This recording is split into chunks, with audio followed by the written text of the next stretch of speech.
Saya lihat Pak Prabowo kan memang silaturahim dalam rangka Idul Fitri gitu ya. Dan kalau dari Gerindra kan kita memang sudah firm, sudah memutuskan Pak Prabowo sebagai calon presiden. Dan kita lihat peluang Pak Prabowo ini sangat tinggi, sangat besar mendapatkan dukungan dari rakyat dalam situasi dan kondisi sekarang gitu ya. Kan setiap orang ada zamannya dan setiap zaman ada orangnya, katanya begitu kan, klise. Tapi saya lihat bahwa situasi dan kondisi sekarang ya kita membutuhkan orang seperti Pak Prabowo. Pak Prabowo ini jalan tengah menurut saya.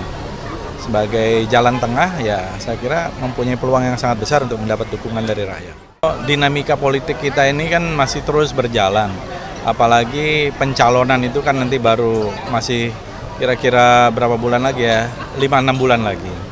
Jadi masih panjang lah gitu ya. Mungkin ini belum bisa kita putuskan atau finalkan dalam waktu dekat dinamika itu. Sampai nanti ada pencalonan yang resmi kepada KPU gitu ya.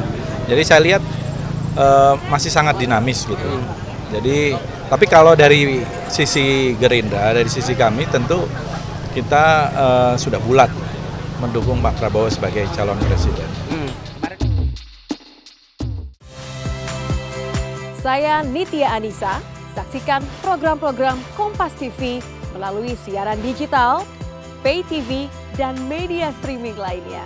Kompas TV, independen, terpercaya.